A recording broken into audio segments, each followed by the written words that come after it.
কংগ্ৰেছৰ যিটো দুমুখীয়া চৰিত্ৰ আপোনালোকে দেখা পাইছে। যোৱাকালি তেখেতসকলে কমপ্লেইন কৰিছে বিষয়াৰ ওচৰত ARDFৰ বিৰুদ্ধে, দলৰ বিৰুদ্ধে বিভিন্ন কথা কৈছে। যোৱাকালি যিটো নগাজান গাঁও পঞ্চায়ত সমিতি গঠন হ'ল, সভানেত্ৰী হিচাপে কংগ্ৰেছৰ নেতাবিলাক নিজে উপস্থিত থাকি আমাৰ দলৰ যোৱাবাৰৰ সভানেত্ৰী আকৌ তাকে ভোট মাৰি নিৰ্বাচিত কৰিছে। এইটো কংগ্ৰেছৰ দুমুখীয়া চৰিত্ৰ আৰু এইটো চিৰদিন থাকি যাব। তেখেতসকলে ইয়াত কমপ্লেইন কৰে, আকৌ ভোট আহি UDFক মাৰে।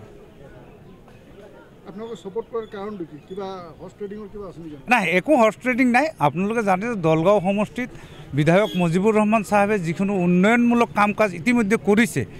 উন্নয়নমূলক কাম কাজৰ প্ৰতি আকৃষ্ট হৈ ৱাৰ্ড সদস্যসকলে আপোনালোকে মেজৰিটি পঞ্চায়ত আমাৰ ARDFৰ সমৰ্থিত যিবিলাক ৱাৰ্ড সদস্য তেখেতসকল নিৰ্বাচিত হৈছে।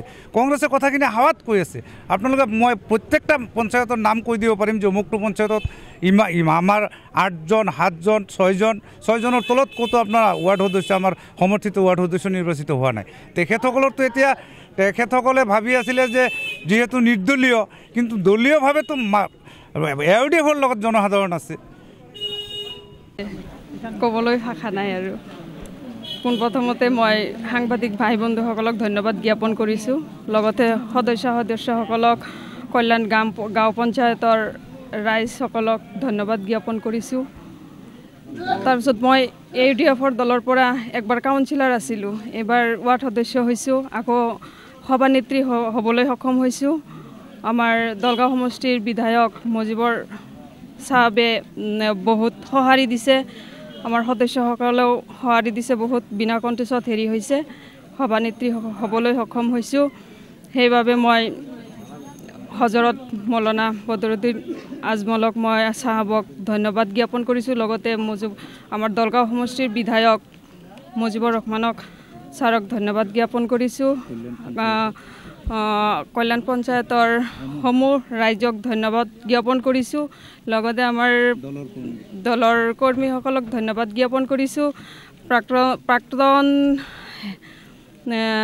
জিলা পৰিষদৰ সদস্য আব্দুল লতিফ মণ্ডল, মানে আমাৰ মামাই হয়, তেখেতক ধন্যবাদ জ্ঞাপন কৰিছোঁ। তেখেতে মোক বহুত সহায় কৰিছে। তাৰপিছত মই আপোনালোকক সকলোকে অনুৰোধ কৰোঁ যে আপোনালোকে সকলোৱে মোক সহযোগিতা কৰিব। তাৰপিছত আৰু